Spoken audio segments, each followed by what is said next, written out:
Bienvenidos a la pantalla de Canal E, una jornada donde vamos a ir analizando juntos las repercusiones del paro general de la CGT. Por un lado, con la postura, ¿no?, que el propio gobierno tomó en relación a esa convocatoria, y por otro lado también por lo que va a suceder con el proyecto de ley ómnibus. Hasta la jornada de ayer todo indicaba que hoy se iba a retomar el debate, ahora eso va a suceder la próxima semana y bueno, parece ser que también el gobierno nacional anunció que no va a aceptar más cambios, ¿no?, en relación también a lo que piden todavía esta parte de la oposición más dialoguista. Vamos a hablar con Ariel Maciel, editor de Economía Política en Perfil, ya está conectado con nosotros. Ari, el día después, ¿no?, finalmente, de una jornada, bueno, que transcurrió con cierto orden. ¿Cómo lo viste vos? Buen día, Rocío, ¿cómo estás? Y efectivamente, un día después en donde tenemos un montón de análisis, pero también de información para poder aportarle esto a lo que viene. A ver, una marcha, como bien señalabas, con orden, porque a ninguno de los sectores les convenía el conflicto. De hecho, quizás el traspié más importante que uno pudo leer el día de ayer fueron las declaraciones de Pablo Moyano, que le valió justamente una denuncia penal por amenazas contra el ministro de Economía, Luis Caputo, por haber hecho en realidad fue Contanos qué casi una dijo, Ari. chicana político, digamos, ¿no? Cuando le dijeron que con este plan económico lo iban a llevar en andas, pero al riachuelo, ¿no? Haciendo esa comparación con la frase de Javier Milei cuando había dicho que si la inflación de diciembre, del 25 de diciembre, había que llevarlo en anda para festejar. Bueno, Moyano habló de tirarlo al riachuelo. En ese contexto, lo que termina sucediendo es enfocándose todo en una especie de ataque verbal, cuando en realidad para muchos lo que podía llegar dentro del gobierno, lo que podía llegar a profundizarse era un conflicto en las calles ante una movilización realmente muy grande, en donde los números son bastante dispares. Para el gobierno se movilizaron 40.000 personas, para los sindicatos unas 800.000, ¿sí? Lo que implica básicamente una mirada muy distinta de lo que puede llegar a pasar. Ahora, toda esta situación en el medio de un protocolo antipiquetes que estuvo activado, pero las calles estuvieron cortadas, en donde se evitó justamente que la policía entrara en conflicto, pero la presencia fue realmente muy importante. Ahora, vayamos al hecho concreto de los efectos políticos. Hubo 3 actores ayer importantes en esta movilización, este paro, en un enero. Es muy raro también contar, no solamente que es el paro más rápido de la historia que le hacen un gobierno, y también pues, tenemos que mirarlo del otro lado. Las medidas son tan profundas de este gobierno que generó un paro realmente muy rápido de parte de las centrales obreras. Pero ahí podemos llegar a ver que estaba el gobierno de un lado, que profundizó su confrontación con la CGT que le para al gobierno, pero en realidad le habla al tercer actor, que es el Congreso, y el Congreso que inmediatamente responde con al día siguiente no hay sesión para tratar la ley ómnibus, que ya contaba con el dictamen de mayoría, aunque con disidencias, ¿no? Entonces, ahí empezamos a ver que hay 3 actores centrales en esta situación y que tiene que ver con el accionar del Congreso. Una ley ómnibus que está entre algodones, ¿no? Totalmente, Ari, ese es el punto, ¿no? Ya dijo Javier Milei, o dejaron ver, digamos, dejó ver el oficialismo, que no van a introducir más modificaciones, ¿no?, sobre los puntos que están pidiendo. Y obviamente la oposición dialoguista, tal vez más el sector de Juntos por el Cambio, tampoco quiere ceder, pero entiende que en el caso de que esto no se apruebe, sería una cuestión que debilitaría muchísimo el gobierno, ¿no?, en este mismo contexto que vos analizabas también con la jornada de ayer.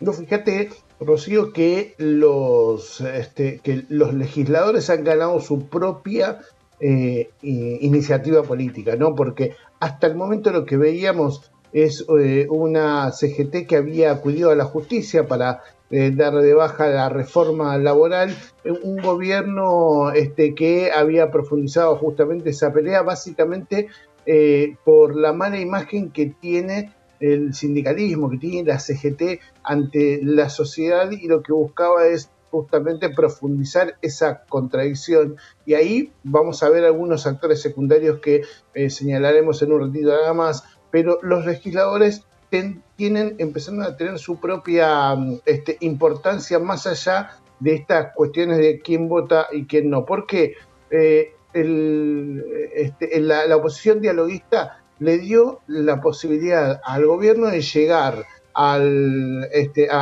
paro del 24 con un dictamen de comisión, o sea, con vida. Si no le aprobaban ese dictado de mayoría, el gobierno prácticamente llegaba en una debilidad absoluta. Ahora, inmediatamente le dijo que con ese tipo de diálogo y negociación no alcanzaba, básicamente porque estaba incumpliendo con algunos de los reclamos. Ahora, claro, en el medio se metió Luis Caputo, ¿sí? Un Caputo que había sido atacado por Pablo Moyano, pero que inmediatamente ahí viene el otro error, o podríamos decir parte de esta estrategia, digamos, ¿no? Que es, les dijo a los gobernadores, a través de los representantes que se reunían en el Ministerio de Economía con él, que si se modificaban, si no se aprobaba la ley ómnibus o se modificaban los puntos centrales del ajuste económico que está reclamando Caputo al Congreso, iba a haber más ajustes para las provincias y le iban a pasar mal,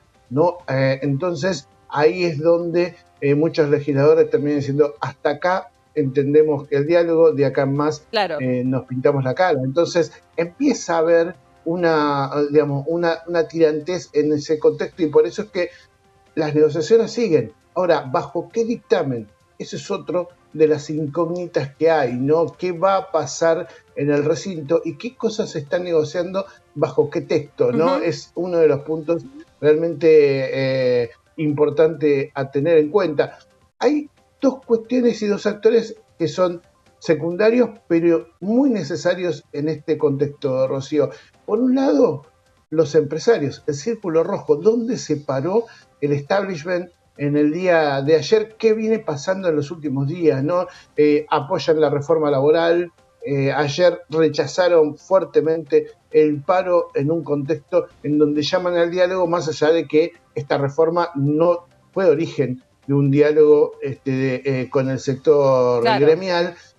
Y básicamente lo que están es poniéndose en un lugar cercano a un gobierno que todavía tiene imagen positiva. Bueno, otra de las declaraciones en este sentido, ¿no?, respecto del paro fue la de Facundo Moyano, ¿no?, que dijo este paro debería haberse hecho 2 años antes, y allí, bueno, por declaraciones en distintos medios, el cruce que tuvo con su medio hermano, ¿no?, con Pablo Moyano. Ellos son medios hermanos.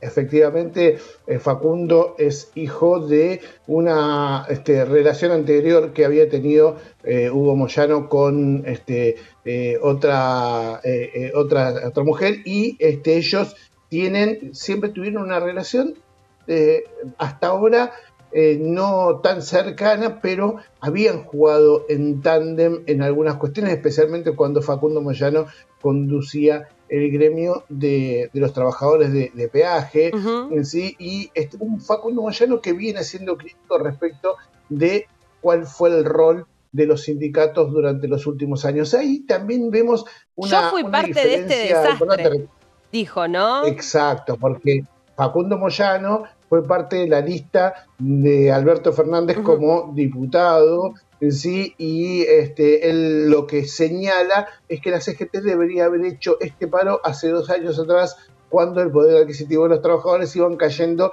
ante la suba de la inflación, más allá de que la CGT lo que dice, bueno, pero había ciertas formas de mejorar las condiciones. De hecho, lo que hizo Sergio Massa y que busca derogar Javier Milei, que es el impuesto a las ganancias, la eliminación del impuesto a las ganancias para los trabajadores, era una de las cuestiones que amenizaban un poco ese vínculo, esa relación. Ahora, ahí hay otro punto en el cual se para Javier Milei y que Facundo Moyano lee con atención. Está diciendo, esta CGT tiene mala imagen y es necesario reconfigurar esa imagen para poder dar una discusión de cara a la sociedad. Y eso es lo que plantea en un momento en donde la CGT lo que estaba buscando era unidad. Sí. Fíjate que lo de ayer hubo una movilización junto con las dos CTA, con partidos de izquierda. La verdad es que fue una situación inédita, pero no deja de haber un debate interno en el